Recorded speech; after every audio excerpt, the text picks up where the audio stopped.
Episode 58. I've got a lot on my mind. Can a demon get arrested for simple possession? Hello and welcome to the 10-Minute Off-Road Podcast. I'm your host, Nikki G. I'm here to inform, entertain, and delight your ear holes with all things off-road for the next 10 minutes or so. Why 10 minutes? Well, that's when my mom gets home.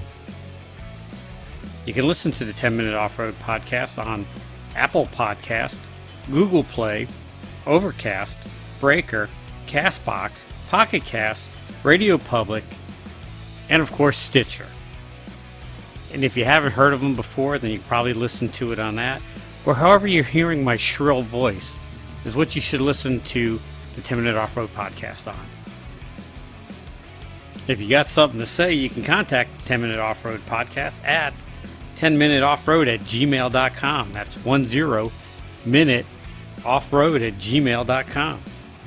Or you can leave a comment on one of our many social media outlets such as the Twitter, Instagram, Facebook, and YouTube, but never on TikTok. You will never see me on TikTok, although I enjoy watching TikTok videos. TikTok videos that people post on Instagram. Anyhow, I digress. I got a lot to talk about. There are a lot of developments in the 10-Minute Off-Road Podcast studio. First off is I like to post this podcast on YouTube, and I like to put videos of off-roading with it. And I got to tell you, I kind of steal some videos. I go online and I find compilation videos, not that kind of compilation, but videos of that people took of various clips of off-roading. They obviously stole the clips from somebody and put it together, and I steal it from them and I put it on to the audio of my podcast. And I gotta tell you, YouTube found out about it and gave me a copyright strike, so I had to delete all the podcasts from my YouTube channel, the Nick G YouTube channel. It's still on 10-Minute Off-Road Podcast YouTube channel, because for some reason they didn't give a copyright strike on that. I guess because it only has like 4 subscribers. So if you're looking for my videos on my YouTube channel, they're gone. I am slowly going to reintroduce them with a different video, some bland, lame video that I make, that I own the copyrights to, but I'm not going to flood them all like I did last time. So you get a notification that I have 1,000 videos dropping. I'm going to release them one at a time, probably in the next month or so. But you can still catch them on the 10-Minute Off-Road Podcast channel, YouTube channel. And of course, you could always still hear them on however you're hearing podcasts. I am yet to be on Pandora or iHeartRadio. They don't even return my emails. All right, switching gears, another thing I want to talk about. I am up and running. Last week's podcast, or last podcast, I'll say, talked about how I got a little cocky and bent my drive shaft, or twisted my drive shaft. And I gotta tell you, I'm up and running. It took me about a week and a half. Most of that time was waiting for parts. I got the Rubicon Express slip yoke eliminator kit. I went to the junkyard and got a front drive shaft off of a Cherokee XJ and put it back together, and I'm up and running. And I even had time to change my motor mounts while I was down and did my rear brakes. So the Jeep's up and running, ready to tackle trails again, and I'm sure I'm going to bust the crap out of it again soon, because, hey, that's what I do. That's part of the hobby. I would say it's part of the fun. It's fun doing it. It's not fun. The aftermath of it is not enjoyable, but you take the good with the bad. All right, so now I want to touch on the Rubicon Express slip yoke eliminator kit. There's a few videos on YouTube on how to put it together. I couldn't find any on the Rubicon Express, but I found a bunch on the advanced adapters, which the kit looks almost identical. And if it's not, it's the close cousin to it. Not the kissing cousin type, but the kind of cousin that you shoot frogs with. And I have to tell you, Rubicon Express, your directions suck. They were so vague. They were utterly useless. It was a waste of 3 sheets of paper.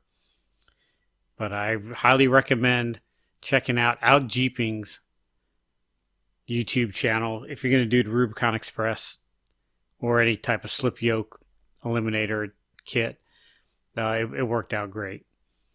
Now, the shaft I have left, I'm thinking about doing a hack and tap on it, on the original out of my transfer case, and see if I can replace that into, I have a spare transfer case, and we'll see how that goes together. I'm eventually, if my wife Wendy, and I know you're listening to this podcast, Wendy, because you support me in all my creative endeavors. Get yourself a car, Wendy. Give me back my Jeep. Wendy drives a 97 XJ that she demands remains stock, and it is killing me every time I get in it. It's begging for a lift and bigger tires and the slip yoke eliminator and sliders. I am stockpiling Jeep parts behind my house for the day she comes home with something so I can have this Jeep and build it. And all the things I won't say I did wrong on my 96 Cherokee, I'm going to try not to repeat on this one, but I got to get it first. I got to get it out from underneath her. And she loves driving it.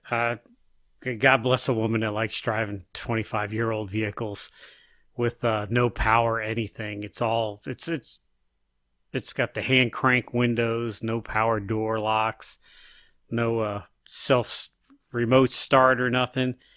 And she drives it, and she loves it, and she calls the car her baby. And God bless her, but I want my Jeep back. I must have many Jeeps, and it pains me to see this thing stuck on the pavement.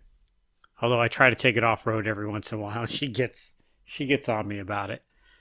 But anyhow, switching gears on that, and what a segue I am coming up with. Back to my 96, a couple of episodes ago, I've talked about my putting 33 Nexen Rodian MTs on the Jeep and all the problems that it caused. And the last piece to the puzzle is my sway bar links. I had to cut my fenders. I had to do this, blah, blah, blah, blah, blah. I had to get some longer upper control arms to move my axle forward just a little bit. And now my coil spring is striking my sway bar. So to combat that, I had a spare sway bar because I have a collection of Jeeps.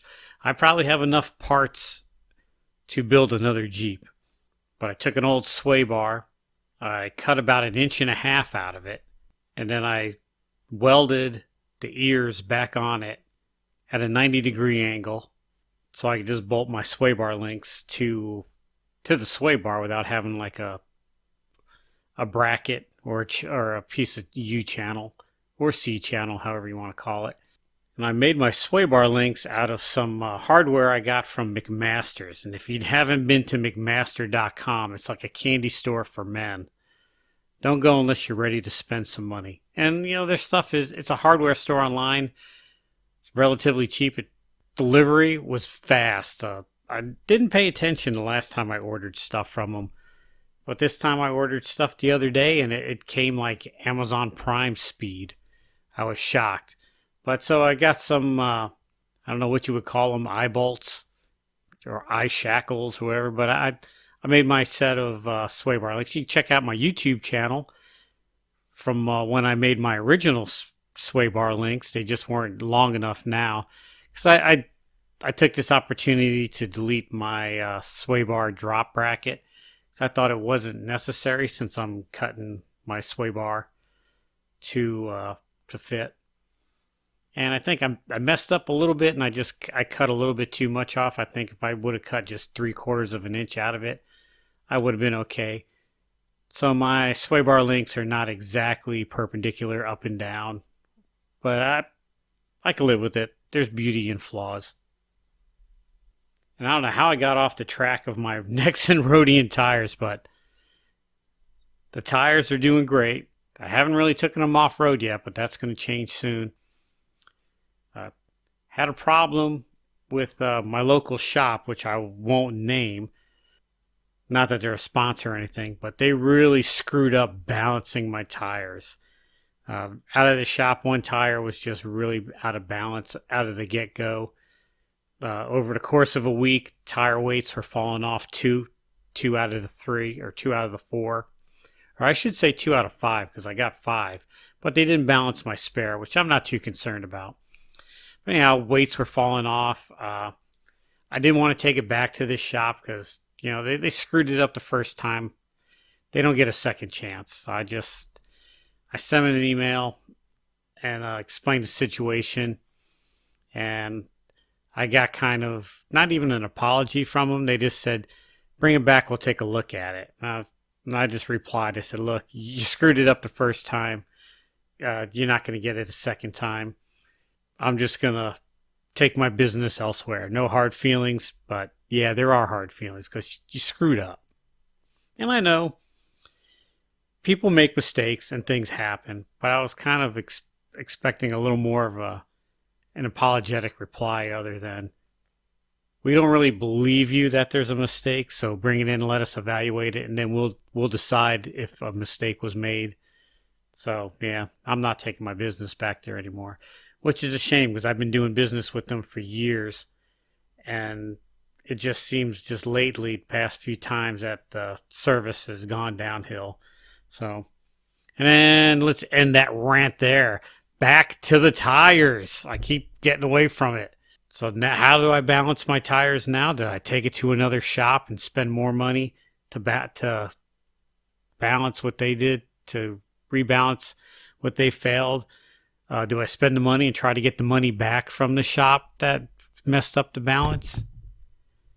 I went a different route. I heard an interview on the Jeep Talk show with Counteract balancing beads. Got them on Amazon. I went to their website and researched, and they have a chart telling you exactly what you need to do and how to install them and everything. I got to tell you, it was very easy. But I went on Amazon, bought 4 bags of these balancing beads, and I broke the beads on my tire with a high lift jack. Just shoved the whole bag in there. You don't have to take them out of the bag. Pumped the tire back up, and I went for a drive. And I got to tell you, I had death wobble a little bit, all kinds of shimmies and shakes because my tires were way out of balance from the weights falling off. And I drove about 10, 15 minutes, and I was very disappointed. I didn't think they were working. I was afraid to get on the highway with the tires, with the whole rig just shaking and shimmying. And I'm driving down the road, and all of a sudden, boom, the bags pop open. The beads disperse, and it quieted and calmed down, and I'm amazed. I drive down the highway. I can still feel a little bit of vibration and shakes, and I'm not sure if that's necessarily the tires or my 28-year-old vehicle that's been slapped ragtag together. I know I did have some driveline vibrations. With the slip yoke eliminator, took care of the driveline vibrations. But I still get just a faint little bit. It's nothing bad. It's definitely not as bad as it was even before I got the Rodian tires and the bad balance. But yeah, Counteract balancing beads, $12 a bag for a 33-inch tire. If you have smaller tires, you can get away with the smaller bag. If you have bigger tires, you have to get a bigger bag. But their website has a chart on how much to get and what to do. But, under $50, I never have to take my rig to a shop to balance the tires again. I could just rotate the tires in my driveway. And now that I don't have to take it to a shop to get them balanced, I'm probably more apt to rotate my tires. I've already rotated them twice, even though I have less than 200 or 300 miles on the rig. First time I rotated them was when I drove it home from the shop because they had a very out of balance tire on the front that just shook the living daylights out of the Jeep. So I put it on the back, and it didn't shake as much.